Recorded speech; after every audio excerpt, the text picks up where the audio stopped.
आ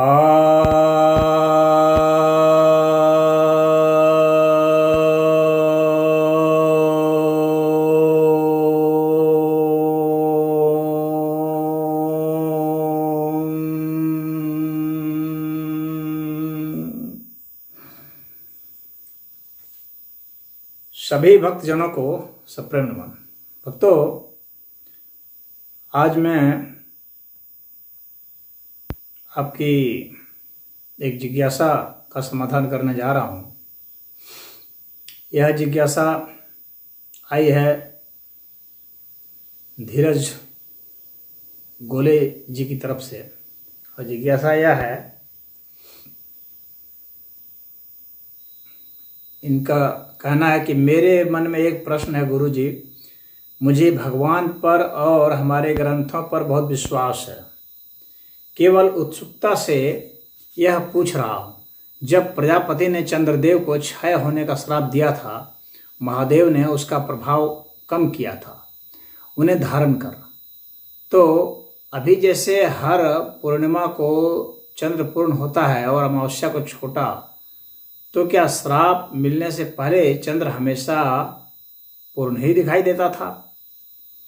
अगर ऐसा है तो हमें साइंस में जो पढ़ाया है उसके हिसाब से तो ऐसा नहीं लगता। कृपया शंका का निवारण करें। ओम नमः शिवाय।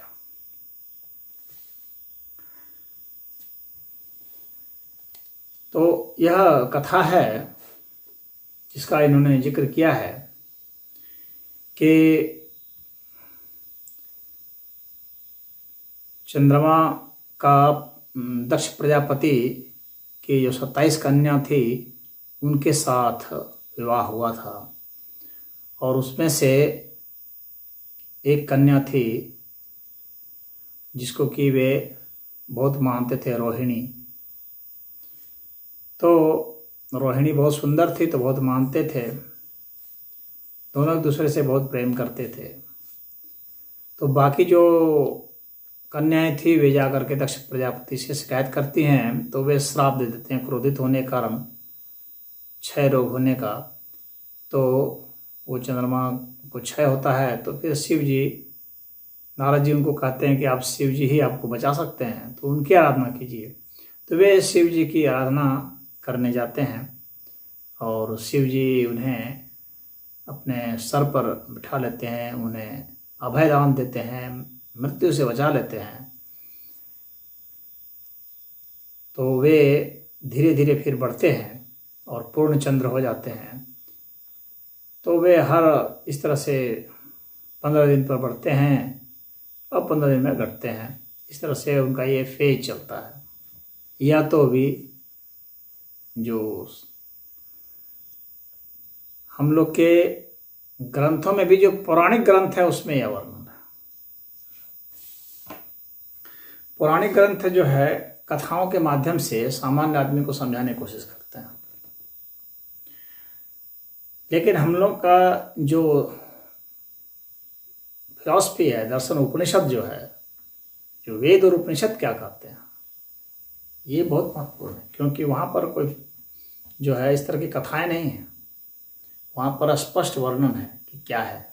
लेकिन इसके पहले हम लोग विज्ञान पर आते हैं, क्योंकि इन्होंने विज्ञान की भी बात की है। यह बहुत जो विज्ञान के विद्यार्थी हैं उनको बहुत अजीब लगेगा कि विज्ञान के विद्यार्थी तो इस बात को नहीं मानेंगे, कहेंगे अरे ऐसे कहीं चंद्रमा इस तरह से होता है क्या। इनका प्रश्न ठीक है कि भाई चंद्रमा तो बना है पृथ्वी का ही एक टुकड़ा है वह, विज्ञान के हिसाब से। तो जब सोलर सिस्टम जब बन रहा था उसमें जब पृथ्वी थी तो उसके विषय में कहा जाता है कि वह जब पृथ्वी थी उस वक्त आग का गोला जैसे थी, और उस समय एक मार्स के साइज का, यानी मंगल के साइज का एक प्रोटोप्लैनेट था, वह टकराया था पृथ्वी से। उसका थिया नाम था।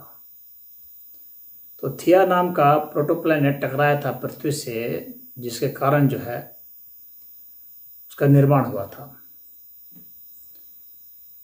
तो यह घटना जो है 4.5 बिलियन ईयर्स वो मानी जाती है। तो मान लीजिए कि उसके पहले फिर क्या था, फिर चंद्र नहीं थे। तो अब यहाँ पर यह बात कही जाती है चंद्रमा के विषय में, पौराणिक कथा में यह है। लेकिन हमारे उपनिषद और वेद में क्या है, श्रुति ग्रंथ में क्या है? श्रुति ग्रंथ चंद्रमा किसको कहते हैं? शास्त्र में बहुत सारा है, चंद्रलोक में जाने की बात है, तो हमें देखना पड़ेगा। तो प्रश्नोपनिषद पर अगर हम जाते हैं तो प्रश्नोपनिषद में बहुत स्पष्ट बताया हुआ है कि चंद्रमा क्या है। तो प्रश्नोपनिषद के पहले प्रश्न के 5वें मंत्र की बात कर रहा हूं, मैं आपको पढ़ के सुना रहा हूं। आदित्यो हवे प्राणो रैरेव चंद्रमा रैर्वा एतत् सर्वं यन्मूर्तं चामूर्तं च तस्मात् मूर्तिरेव रैहि।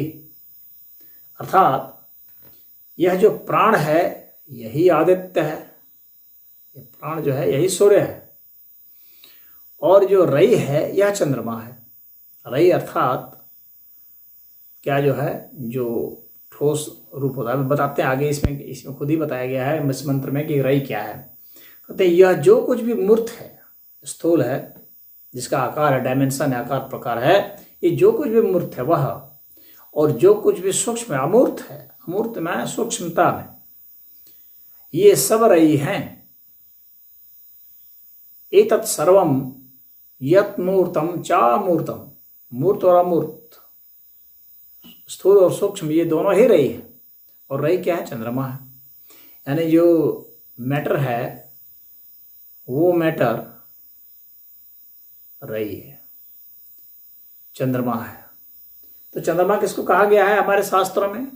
क्योंकि हम लोग का शास्त्र का प्रमाण कौन है? श्रुति ग्रंथ ही प्रमाण होते हैं। तो श्रुति ग्रंथ यह कह रहा है कि चंद्रमा उसको हम नहीं कहते हैं जो पृथ्वी का चक्कर लगा रहा है। हमारे शास्त्र में चंद्रमा उसको नहीं माना है कि वह चक्कर लगा रहा है, यानी सिर्फ उसको नहीं माना है। चंद्रमा किसको माना है? जितने भी पदार्थ हैं, जितने भी पदार्थ हैं जिनका आकार है, या जो सूक्ष्म भी हैं, जो अमूर्त हैं, जो दिख नहीं रहे हैं आपको, वे सब भी चंद्रमा, और उनके भीतर जो शक्ति प्रवाहित हो रही है वह क्या है? वह आदित्य है, प्राण है वह, यह स्पष्ट कहा जा रहा है। तो चंद्रमा की स्थिति क्या थी, आप अब उम्मीद है कि समझ गए होंगे। और विज्ञान से यहाँ पर किस तरह से चंद्रमा की परिभाषा अलग शास्त्र में की गई है, इसको भी समझ गए होंगे। तो वहाँ पर जो पौराणिक ग्रंथों में जो चंद्रमा का यह जिक्र है, चंद्रमा ज्योतिष में मन का कारक बताया गया है, इसको उसमें समझने की जरूरत है। ज्योतिष में चंद्रमा को मन का कारक बताया गया है, मन का कारक है, यानी चंद्रमा हमारे मन को रिप्रेजेंट करता है, हमारी कल्पनाओं को, हमारे विचार को, हमारी उस तरह की भावनाओं को प्रतिनिधित्व करता है, उसको चंद्रमा कहते हैं। तो शिव जी ने उसको धारण किया, इसको श्रापित कर दिया। तो ये जो 27 जो दक्ष प्रजापति कन्याएं थी, ये क्या थी? ये नक्षत्र थे। तो जो नक्षत्र हैं, नक्षत्र क्या है? सभी जितने ग्रह हैं, तारे हैं, उनका पिंड है, इन सब का जो ग्रुप है, उस ग्रुप को नक्षत्र कहते हैं। पूरे आकाश मंडल को 27 नक्षत्रों में बांटा गया है। एक एक नक्षत्र का नाम दिया गया है, किसी नक्षत्र का नाम रोहिणी है, किसी का और कुछ है, इस तरह से नाम दिया गया। शतभिषा है, बहुत सारे नक्षत्र हैं। तो ये जो 27 जो नक्षत्र हैं, इन 27 नक्षत्र के जो अधिपति हैं वे चंद्रमा है। तो दक्ष प्रजापति जो हैं उन्होंने कन्याएं उत्पन्न की, यानी प्रजापति से ये सब जो है पदार्थ जो उत्पन्न हुए हैं, इन सभी पदार्थों को चंद्रमा ही कहते हैं। जहाँ से प्रजाएं उत्पन्न होती हैं, तो प्रजाएं ब्रह्मा से उत्पन्न हुए, ब्रह्मा से प्रजापति उत्पन्न हुए। ब्रह्मा जो है आदि शक्ति है, एक तरह से सृजन शक्ति, आदि सृजन शक्ति। तो वहाँ से उन्होंने सृजित किया किनको, प्रजापति को। और ये प्रजापति जो है इन्होंने नक्षत्रों को बनाया है, नक्षत्रों को सृजित किया, यानी नक्षत्र उससे उत्पन्न हुए। यानी नक्षत्र, सूरज, तारे और ये सब जिससे उत्पन्न हुए हैं उसको दक्ष प्रजापति कहते हैं। आज के विज्ञान की भाषा में आपको समझना है। तो अब उनसे चंद्रमा का विवाह होता है। यानी ये जो नक्षत्र हैं जो कि एक्सप्रेस्ड हैं, जो कि मूर्त रूप धारण के, लेकिन जो चंद्रमा है वह तो अमूर्त भी है, मूर्त है और अमूर्त है, ये दोनों ही है। तो इनका अधिपति है वह, यानी जितने पदार्थ जगत हैं ये सारे चंद्रमा हैं।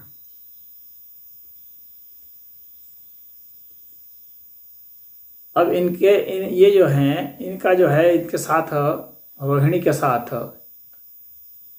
संबंध होता है ज़्यादा, तो इससे श्राप दे दिया जाता है। फिर वो तप करते हैं, तप करते हैं तो फिर शिव जो है उन्हें स्थान देते हैं अपनी जटा में। तो वहाँ स्थान देते हैं, यानी वह मन के कारक हो गए। आप देखेंगे कि वहाँ चंद्रमा को सर पर रखा है, सर को रखा है, यानी वो मन के कारक है।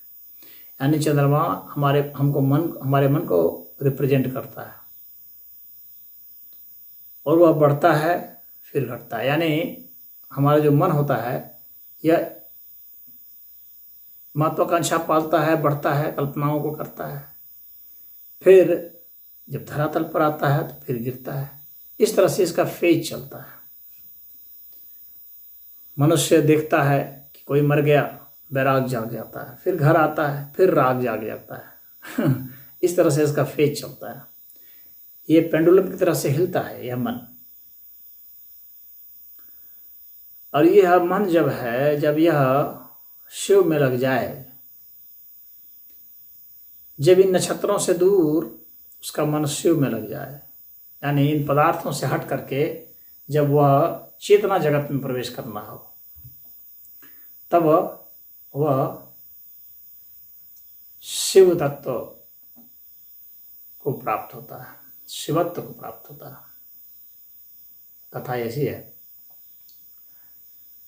और विज्ञान जिसको चंद्रमा कहता है वो मैंने बता दिया।